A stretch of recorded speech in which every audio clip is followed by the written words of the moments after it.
बा परेशानी, दिल के बात हम कैसे हो जानी। देखा ढेर मत फुसलावा, सब बुझाता।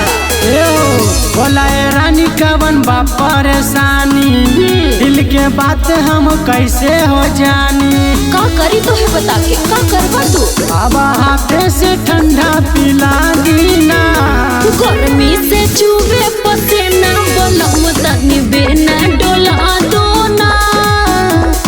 गर्मी से चुबे पसीना, बलम तनी बेना डोला दो ना।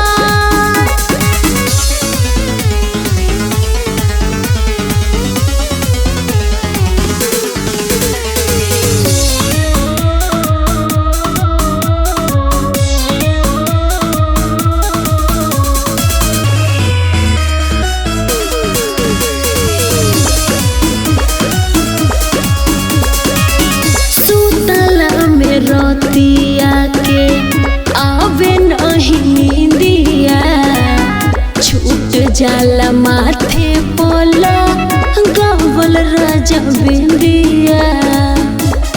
बुझला कहता पिला दी तोहके का फ्रिज के पानी। अच्छा ठंडा रहबू हाँ हर दम रानी। सुना बहाना मत बनावा, जियाबा गमछा से हवा लगा दीना। अरे गर्मी से चुबे पसीना, बोलो तनी बेना डोला दाना। गर्मी से चुबे पसीना, बोलो तनी बेना डोला दाना। अरे पकड़ी डलाई, गर्मी लगता।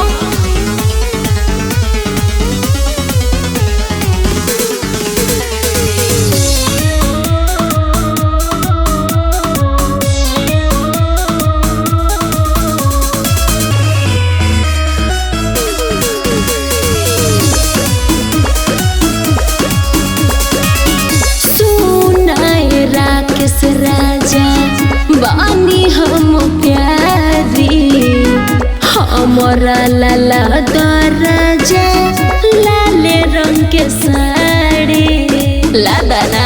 ए सुना सब शौक पूरा तोहर कर दे हम रानी। अच्छा सपनों के बारू तू का हमरो जिंदगानी। चल बगीचा के सैर करा दीना। अच्छा सुनिए, अरे गर्मी से चुबे पसीना, बोलम तनी बेना डोला दाना। गर्मी से चुबे पसीना, बोलम तनी बेना डोला दाना। ए जी तनी जोर से डोलाई, गर्मी लगता।